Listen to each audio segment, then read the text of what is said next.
Mm-mm. Do that. Hello, hello, hello, hello, hello. Thank you guys so much for joining us. I know we were supposed to go live yesterday, but hey, man, we here, y'all. And we have some gems for you guys to make sure that you're doing and successfully navigating your journey to becoming acceptant law students. Sorry, I'm out of breath. I had to run up the steps.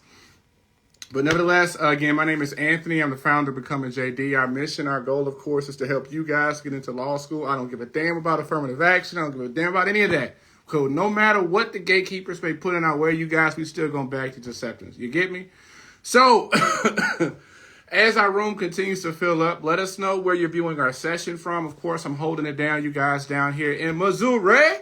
So let me know where you're viewing our session from. Again, our goal is to make sure that wherever you are on your journey to be able to help you. I know that applications literally open up. I think for Columbia Law, a lot of applications open up tomorrow. So you want to make sure that you're doing everything in your power to make sure you're positioning yourself to get accepted into law school. What's going on, Miami? What's going on, Chi-Town? DC holding it down. And of course, one of the things I like to do is I'd like to drop special offers that you won't find in the link in my bio. So if you need help with your applications, working on your personal statements, DM me, link up, and I will give you a $97 discount on a personal statement one-on-one with me. You won't find it in the link in my bio. So DM me, link up for that special offer. But nevertheless, I love to be able to have guests on. All right, so we have a wonderful guest. Her name is Chana Beans. Shorty's doing it big, y'all. Like, seriously, like, she's somehow selling houses in the Dominican Republic, somehow holding it down as a 3L law student. And I wanted you guys to be able to find and hear her story because a lot of times, you guys, we oftentimes think we can. And I'm here to show you with this young lady here, this powerful sister here, who you're going to hear about, who is making moves so you guys can learn how to make moves too. So as our room continues to fill up, thank you, Melina. Thank you, Dan, for coming. As we're going to let the room continue to fill up. Okay, I'm going to go ahead and get her on live. And she's going to tell her story, drop some gems. And y'all, don't be scared. Ask questions. No matter where you are in your journey, drop a question in the chat box and get it answered, okay? So let's go ahead and get...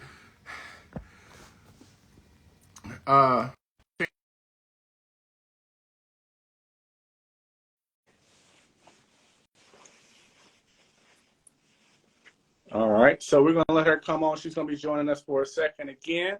We see Miami in the house. We see DC in the house. We see Chicago in the house. And of course, without further ado, down here below, I see we have LA in the house. What's going on, my sister? Hi, how are you? I am doing so fine. I'm happy that we was able to connect. Even though Wednesday didn't happen, Thursday's even better. So I'm really excited to have you here.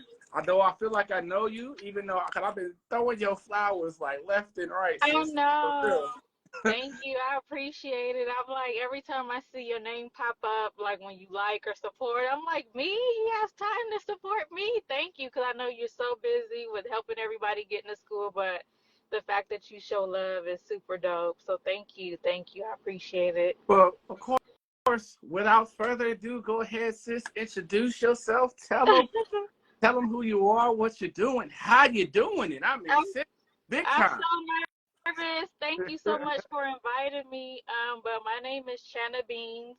I live in LA, California. Born and raised. I'm from the Crenshaw district. I went to Crenshaw High. For those of you who are familiar with LA, I'm in law school right now. I just started my 3L year. I've been in real estate for about 8 years, going on 9 years in October. I love to travel. I'm pretty much, just doing what I can do while I can. So doing a lot, but still doing it so it can be done. Absolutely. I know, like, for example, for a lot of people, I have a lot of clients who are in real estate, and they're wondering when trying to apply to law school, because clearly you was in real estate before you started law school. Hmm. Can you give some advice to them in regards to how they need to approach your application? Because they're like, well, how does this real estate experience, how do I put it on my application? How do I apply it in my essays? How do I apply it on my resume? Well, for me, I'm considered a non-traditional school student, so I didn't go like directly like after my undergrad and stuff. And so one of the things that most of the law schools ask, they want to know like how are you going to be able to balance, school and work. Most of the time they prefer that you don't work or have a job, but because real estate is so flexible for me, it's a job where I'm not punching the clock. It's kind of like I get with my clients, like when we have to go see properties or when there's a home inspection, everything is kind of done like on my time and on the time of my client. So I just made sure that I reiterated that to the schools, that like my line of work is flexible, so it would not keep me from my studies. And then I want to be a real estate attorney once I graduate law school because I'm already in real estate. Real estate is my baby, so it just goes hand in hand. And It so, just goes hand in hand. and that's beautiful. Sunday, I'm glad you joined the chat, sis. You better make sure you ask this sister some questions because Sunday's trying to do the same thing you're doing. And there's a lot of people that's in that Wow. space and they're trying to figure out how the heck do I balance it? And also in regards to those two worlds just have to be able to coexist. And so I know that I want you to go through the processes you went through because, a lot of people think because they're non-traditional students that, okay, my time has passed or even I'm not as qualified. But you could share with them like what your process was when you went through applying to law school, of course, while also doing your damn thing, selling houses in the Dominican Republic. hmm So, okay, you want me to talk about the DR first or that last part? You Hey, said, the floor is yours, sis. However you want to take it, tell sis. me, tell me again what you wanted me to talk about with the application. Okay, so like for example, how did you go about compiling your list of Okay, schools? Because you compiling got, my list of I mean, you got schools. like 30, 40 schools in LA, Yeah. in California to choose between. Uh-huh. And Mhm. also, how did you go about showcasing your real estate experience to strengthen your application? Mhm. So, with the schools, I pretty much I had to, really take time to consider, what school I was going to go to. My goal was to be at a school where it was going to feel like a family, and I felt like the teachers, the professors, everyone at the school, or no one's perfect. Were about help because I actually, the law school I'm at now, I ended up transferring there. I went to a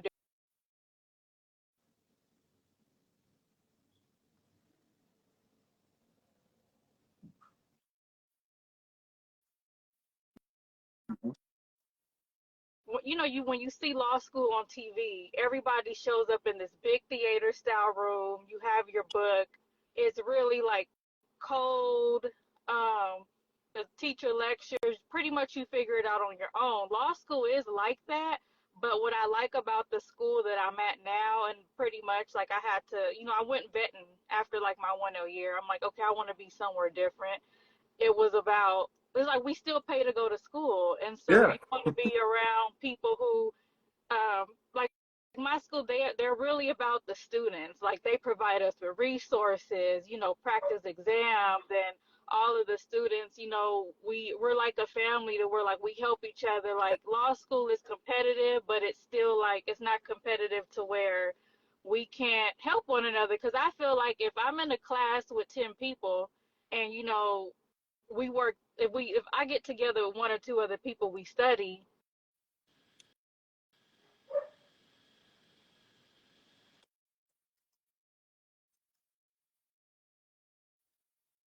overall compiling the schools. I looked at a lot of like factors. It value out of it, not feeling alone, feeling stuck. Because my 1 year, I was really lost. I just started my 3 year, and I feel like I'm just really getting into. Oh, this is how it should be, and I didn't have any guidance. Like I didn't have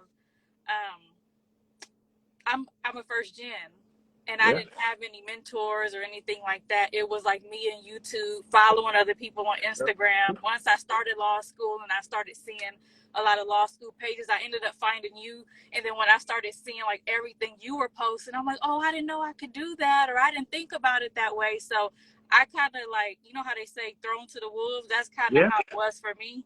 But ultimately, And then with selling houses in the Dominican Republic, I really just expanded my my real estate career. When I started off in real estate, I started off as an executive assistant to a top producing agent. She Mhm. pretty much gave me a chance. She trained me from the ground up, and I was her EA, like her, right hand. And so the opportunity presented itself. She brought me on. I went out there twice, looked at properties, did the licensing, did all that, and then I started. I pretty much too. I opened it up as an additional stream of income, Yeah. because the housing market is a little, a little crack. Yeah, it is, and so, you got to have multiple streams, and so people sometimes they can't afford to buy in California because it's really high, but people want property, and so many people are in a position where they can't do it right now. But it's like, hey, you can own for little or nothing over there, still have rental income. You can, and not, you could spend less than 100,000 on a property versus, 600-700 here, and you could still make money. So just also sharing the gifts that's been given to me and the opportunities that's been shared with me, and sharing it with our people, because even if you can't afford to buy here, you can still buy somewhere else and still make money, and so it's about utilizing resources and sharing, what's been given to me as well. This is fantastic. I got my other real estate client up in the house too. Nancy just joined the chat. Listen, man, like I want you guys to be able to hear some of the subliminals of what she said. She started out as a what? An executive assistant. Worked her way up, grinded, did the work, probably said, you know what? She could have kind of attitude that said, come on, I ain't doing this. I got a college degree, right? Right. But the thing is, you guys, it's all about work ethic and resilience. And that's one of the qualities, especially for non-traditional students, is that that's what they're looking for. Are you willing to work? Mm. Are you willing to be humble enough to do any work to move and progress and move forward? And the fact, for example, you started at EA and you continue to progress and elevate forward. When people look at that, you guys, on your law school resumes, that's showing that you're adding value to the places that you're being in. And just like I just did, it's a simple search. You guys, they're going to look at your social media. They're going to look to see what you're doing. You go look at this sister's Instagram. You see sisters winning all the damn time, right? I mean, just got through doing something. I just saw I was giving you some flowers. You just got through doing something with the at the Oh yeah, court with yeah, the guys. And yeah. so when you guys are and you show that you're valuing the spaces that you're being in, that makes law school say, hold up. Maybe she can do this. Maybe he can do this. Nancy, I hope you're checking this out. And Sunday, hope you're checking this out. Sisters winning over here, and you guys, of course, are also winning in your particular fields. But you're an example of how to be able to manage it all. And so one of the things I want to ask you also is, for example, and y'all, come on, man, Sunday, come on, Nancy. I want to see some questions in the chat box, y'all. I want you to talk about, like, how did you go about managing that time? And I think one of the questions someone asked you is, what was the name of the school that you went that you're currently attending right now? I go to UWLA School of Law. Y'all got that? And y'all see that when she talked about when she selected a school, did she use rankings? Did she use tiers? Nope, not I don't think I heard anything about rankings and tiers, right? right. Because oftentimes one of the biggest challenges people have is trying to find a school. Mm-hmm. How did you go about finding that particular school? Because I mean, in California, I mean, not only do you have ABA schools, you got Cal Bar Right. schools.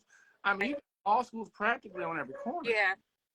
So it's a lot, and sometimes grades and your ranking, a lot of that stuff is one thing. But I had to get, and this is just personal to me. So I think it was Sunday, the end goal is becoming a lawyer, right? So we all take the same bar exam.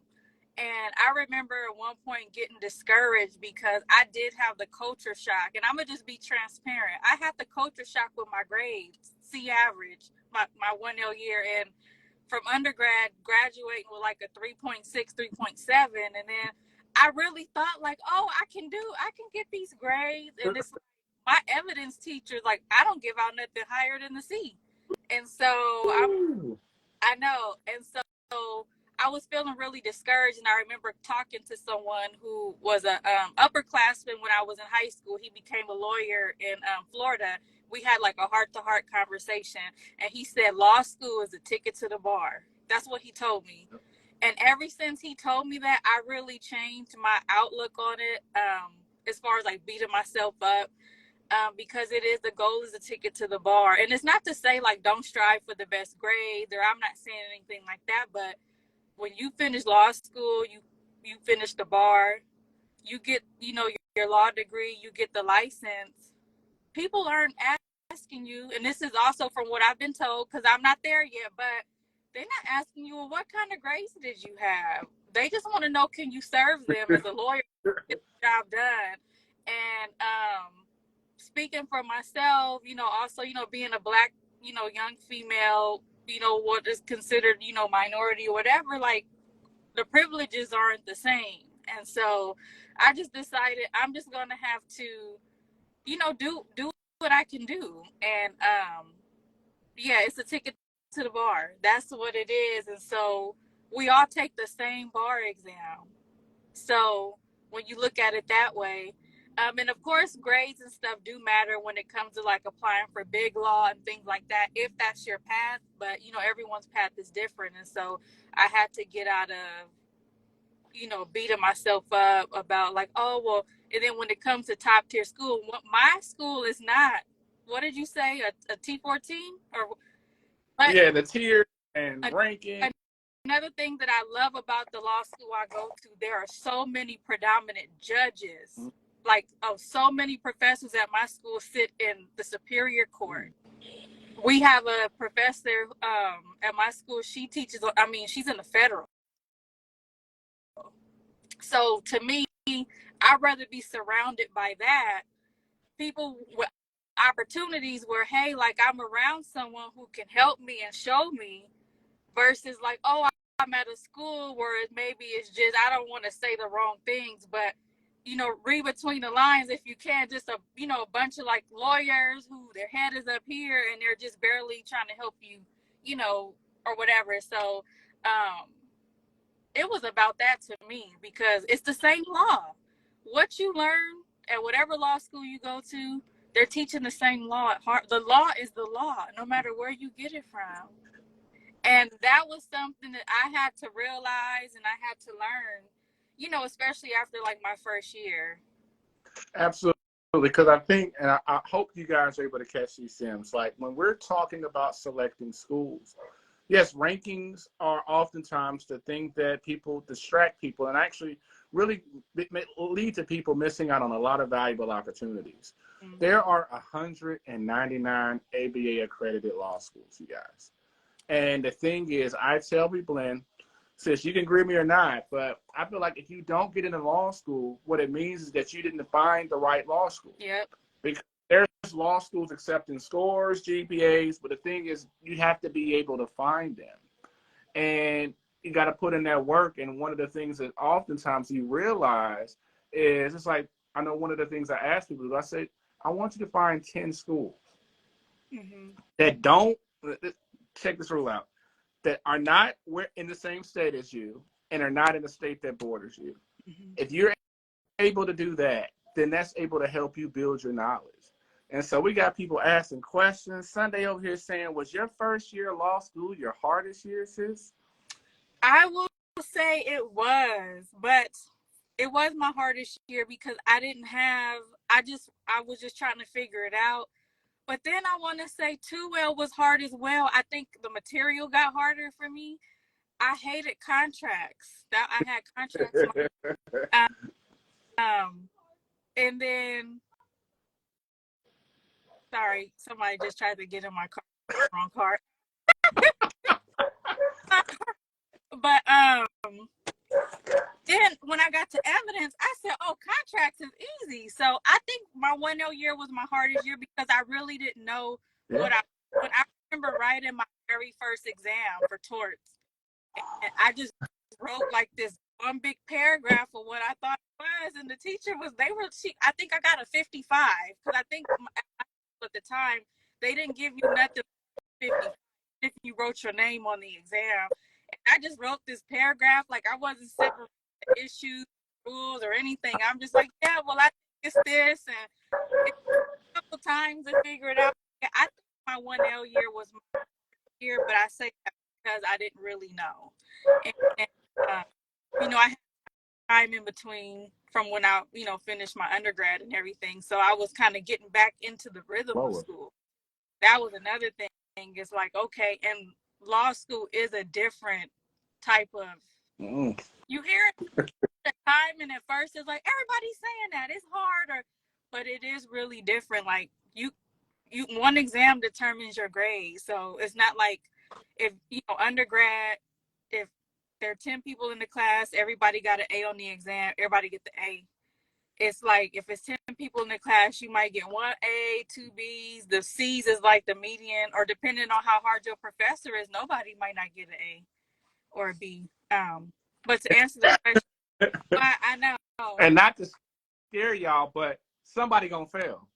Yeah, someone always ends up at the bottom. And the thing about it, that's why it's so important for you guys in your applications to really show your work ethic and your resilience.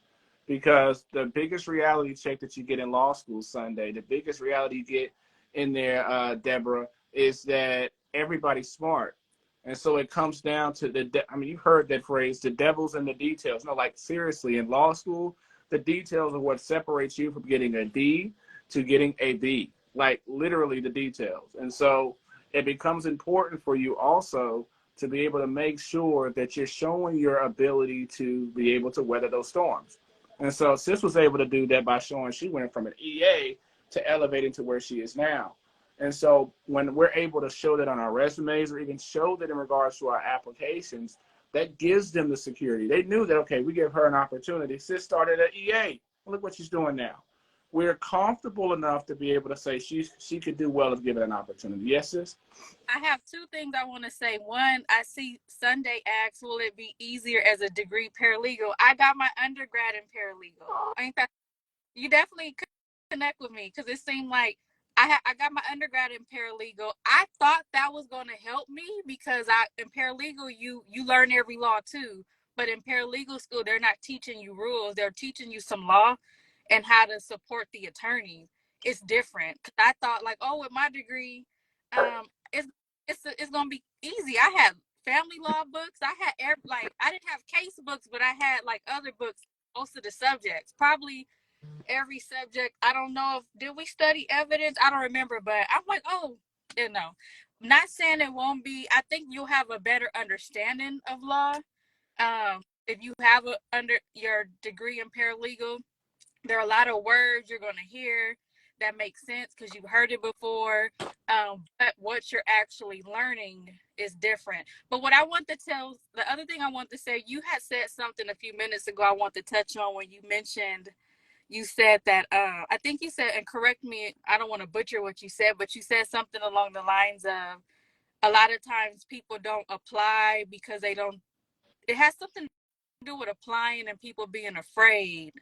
Right, But because rankings. They think that they place more weight in rankings and they plan to actually kind of find schools that'll accept them. And I think one thing when it comes to that, a lot of us, we have this fear instilled in us and we think they not going to choose me. And we just, off the bat, we just think that. And I can say I had thought that because the school that I ended up at, I didn't apply to it the first time. I was like, I'm going to go with this one because it seems easier to get in or whatnot. And it was like I ended up transferring and I had no problem. So I think we put limitations on ourselves. And like Anthony said, I mean, if you do 50 applicants, somebody's going to tell you yes. Someone is going to tell you yes. You just have to be willing to not give up and keep going and keep applying and keep, because someone's going to accept you, like hands down.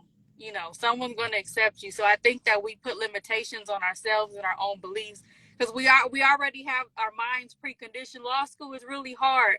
Am I worthy of this? Can I finish this? Can I do it? And it's like, yeah, you can. So that's what I want to touch on because I think a lot of times we don't give ourselves enough credit, or we don't sometimes believe that we deserve it or we can get it. And there's people sometimes, even when you said everyone thinks they're smart, you be surprised. You be thinking you see people in class and they're answering all the questions, or they call them with the shotgun, and you be The scared because gunner. you be like, and sometimes those be the people not even passing the classes. Not like that, but it's the truth. Or this person finished with like a 3.0 GPA and they can't pass the bar on the first time, but someone with a lower GPA win it. And I've had my mentors tell, like, I did end up coming into mentors like after the Right. fact. I ended up becoming a part of Thurgood Bar Marshall Association out here. I won a scholarship, and then they assigned me mentors, but they were both telling me like we had low GPAs and we passed on the first time. So I think too, when you go and you really focus on like you, and that comparison is really what get, Absolutely. don't compare yourself to others and you'll be fine. Because I know, like, one of the mistakes you guys, and hold on, we've been talking back and forth. You guys, we're on with Chana Beans. Sis is over here doing big things in real estate and also holding it down as a 3L. Make sure you're asking a question. I see Sunday, boy, you gonna hear from Sunday. You can already tell how she asks questions on here, for real, for real.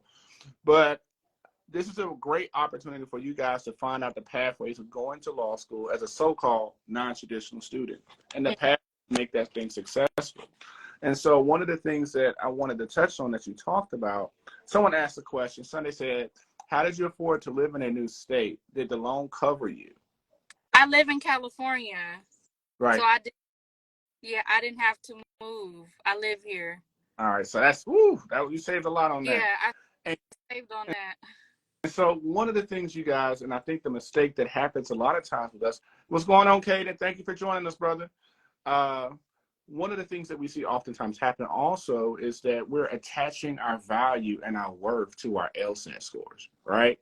And we see it in the chat. I think somebody asked what your LSAT score was. And You don't you don't want to know that one.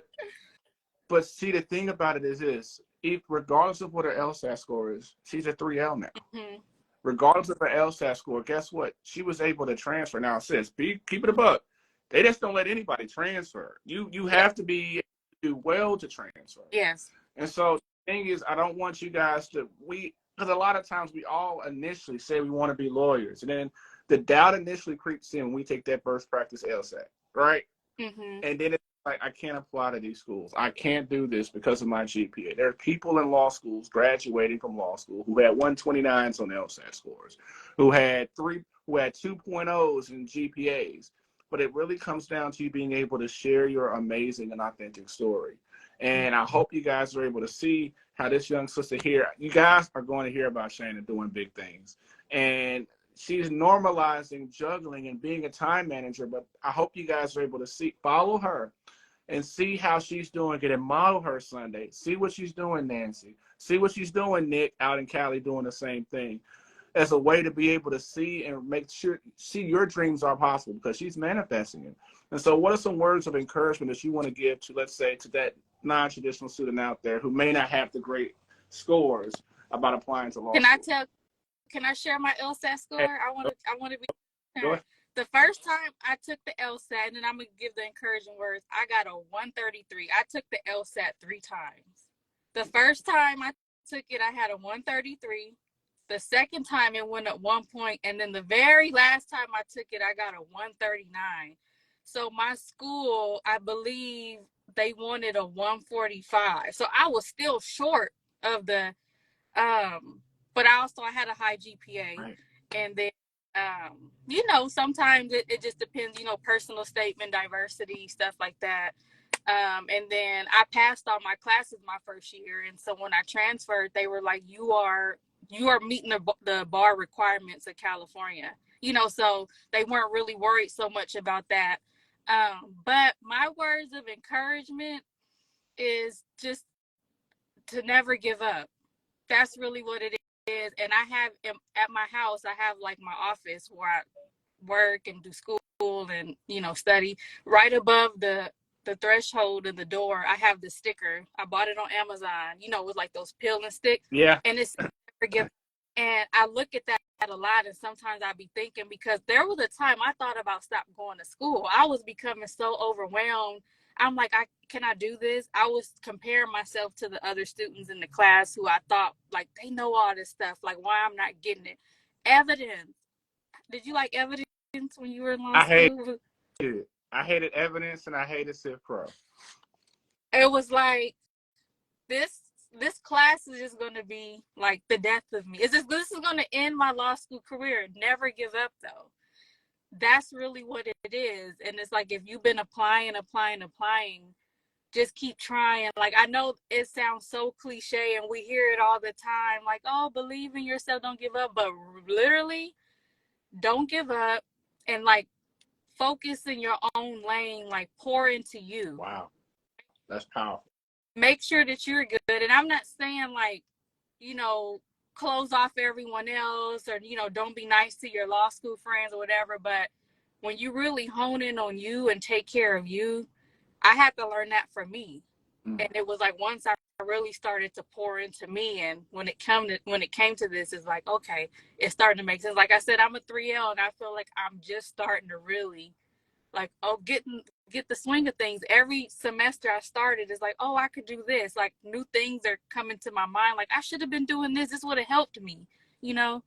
So that's probably my best advice. If you want me to elaborate on something else, let me know. Oh, I think the thing by you sharing your score and sharing your success, Mm-hmm. you've normalized that it can be done. Because I think a lot of times people are like, it's not possible. And I hope that you guys have utilized this opportunity to hear her story, to not only just be inspired, but to also realize that I can do it too. Yes. I promise y'all, if I can do it, I really think anybody can. Like, for real, because I doubted myself so much. When I say so much, like, a lot. I'm like, I can't do this. Like, or I just feel like if I can do it, anybody in the world can. And I don't know why I feel like that about me, but I really feel like if I can, anyone can. Like, it's really like, don't give up. There's so many schools out there. Like, it might not be your first choice or whatever, but really, like, law school is a ticket to the bar. That's really what it is, you know? And so we are all studying the same law. Torts is torts, whether you in New York, Alabama, California. The definition of defamation does not change, no matter where you at. No matter where you at, the definition of assault and battery does not change, whether you at Harvard, whether you at Baylor. It's the same. Like, and when you think about it, it'll make sense, you know. So. Why, when you said it, I immediately thought about the definition. I was like, harmful or offensive touching to a plaintiff's person. Yeah. His brain, you just never forget it. Yeah. But sis, thank you. Thank you so much for joining us tonight. Sunday, you better hit her up. Nancy, you better hit her up. I want to thank you again so much for taking time, and I hope you guys are able to utilize this to realize that your dream of becoming a lawyer is something that can happen. Yeah. And so, sis, I know you juggling, you grinding, and so I'll be giving you some more flowers throughout the week and throughout the weekend. Thank you so much. Thank you so much. And Sunday, one more thing. I think she mentioned her age. There was a lady in my class, my 1L year, she was 66, and she was getting ready to graduate. I just said that to say, you got it. Like, there, and even being a non-traditional law student, there's older people. Like, I've had people in my classes who were like in their 60s. I think the oldest may have been like 68. You can do it. I promise you can. Your age, it has. Start off part-time if you have to. If it comes at 2 or 3 classes, because I'm part-time. I take 3 to 4 classes because I do work, and I got bills. So I'm not taking like 5 or 6 full-time. So do it at your own pace, but you got it. But I want to thank you for inviting me. I was so nervous and scared. I'm like, how do I talk to these people? Because I'm not really a public speaker, but I'm working on that. I got to work on it, especially if I plan to go to court, right?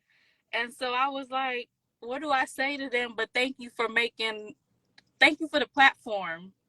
Thank you for everything that you share. Law school, family, everything. I really think that it's amazing that you are doing this, because a lot of people don't like to share information. Yeah. And You deserve your flowers too. I want you to know that. Oh, You do. I give well, your flowers. I'm over here, sis. You got me blushing. But thank you so much for joining us. And you know I'm going to be hitting you up a little bit later. And thank you again so much. Thank you so much. Have a wonderful You evening. too. Thank you. Bye, y'all. Boy, did sister not just bless us? She blessed us, you guys. And I hope you guys are able to realize that if, in fact, you want to be a lawyer, it's something that you can do. It just really has to come down to you saying, you know what, first things first, I'm going to find a damn school. Really think about it. I gotta find me a school. And so oftentimes that's one of the biggest challenges. Like as Shana was talking, I was trying to make sure that I found this website for you guys, because a lot of times it comes down to us not really having a big knowledge base on law schools that are out there. I'm more than sure a lot of you guys don't even know the name of Shana's school. I guarantee you guys was like, what's the name of that school? I've never heard of that school before. Right. But an opportunity for you to find out about a school that will accept you. I mean, in LA, I think there's like 6 or 7 law schools, and we're not just talking about USC and LA. You got Southwest, you got all the Cal schools. And so it comes down to us being able to spend time to be able to do just a little research. Now, Sunday, since you've been typing and chatting for me, I want you to type this in the chat box for y'all, okay? And it's this website. It's called www.ilrg.com. This is a law school ranking service, and it allows you to be able to see all 199 law schools, and they're able to tell you the lowest LSAT score that they took. They're able to tell you the lowest GPA that they took. You're then able to then go and play around with it and click on the different states. Like, for example, pick a state, China, pick a state. Texas. All right, oh, of course. You would pick the next biggest state, right? Let's do New Mexico. Oh, well, okay, we got two. So in New Mexico, we got 2 law schools there. No, we only have 1. But their lowest GPA that they took was a 3.09. The lowest LSAT that they took was a 151. And so I'm able to then go by different states. Let's pick another state. That's not an obvious state. Let's pick Idaho. Idaho. Okay, how many schools there? But you know what, though? One of the things you guys also realize is, guess what? There's a huge demand for representation in law schools. And even though the affirmative action was overturned, guess what that means? That means the competition for our presence in the law schools is actually that much more fiercer. And so because of that, like she said, Idaho has 2 law schools there. Did you know that? I ain't gonna lie, I know that. They got Concordia Law School and they got the University of Idaho. Now, if we go to look up, now, Marina, if we go look at that website Sunday and we go check out their law school, how many of us you think you're going to see on there? How many do you going to see? For real? Not many. But that means that they're recruiting us. That means that there's a void there that needs for us to be able to be filled of melanated law school applicants, Latina, Hispanic, Black, Indian, Asian. Representation is something that law schools are oftentimes trying to fill.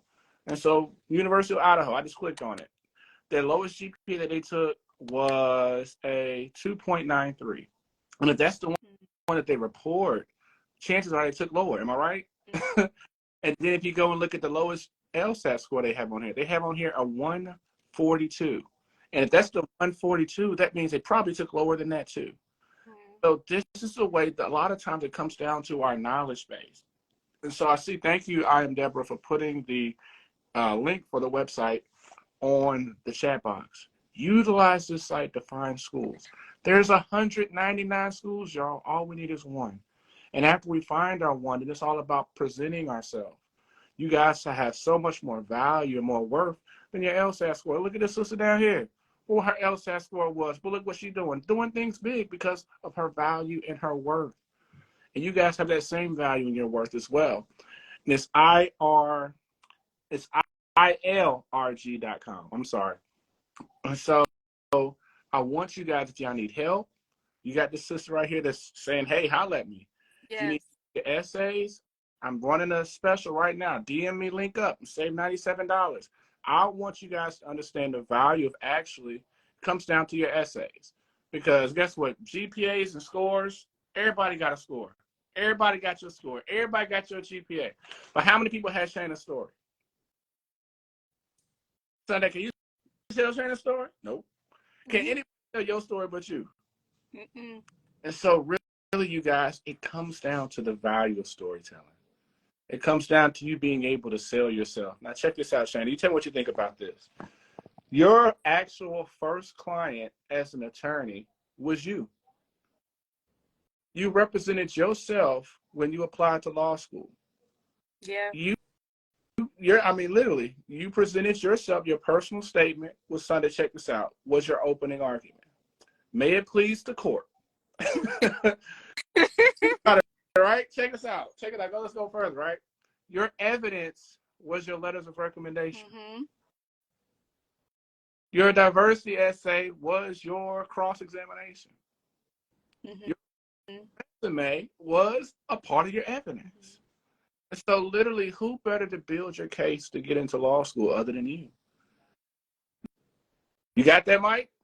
You got that, Sunday? And so clearly, you know the shortcomings in your application. Like for me, mine was I had a 0.6 GPA when I got dismissed from law school. So I knew I had to address that. And so everywhere where we may not have certain areas that are not our strong points, then we just have to make sure that we address it. And sis did it. She's the model, you guys. And just like she did it, so can you. And so I don't want to hold you guys up anymore. So again, thank you guys for joining us. Sis, again, thank you so much for joining us. And again, you guys, if y'all want to work on your personal statement, send me the link up. DM me the link up, and I'll give you a $97 discount on a one-on-one session. You have anything else you want to say to the people before we dip out? Thank you all so much for your support. I seen some comments. They said I did good. I did great. Thank you guys so much.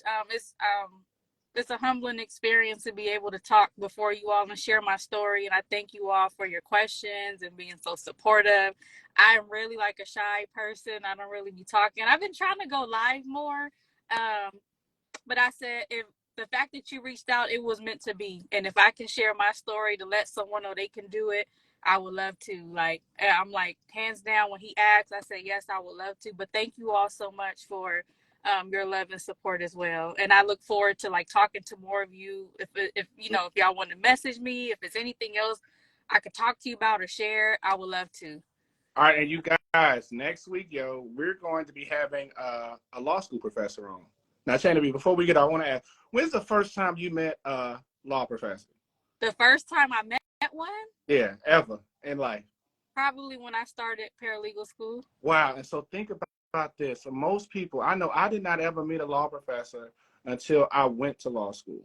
Mm-hmm. And so I want them to they're going to get this. She's a sister. So you get a chance to meet a Black law professor next week at 8 o'clock. Mm-hmm. And you can ask her questions, ask her about evidence, ask her about anything. I think I'm going to join that.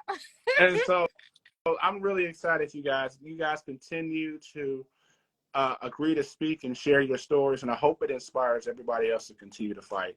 Because yes, they see you winning, they can see themselves in you, and they can win too. So you guys, y'all have a blessed night. Continue to work hard. Peace and blessings.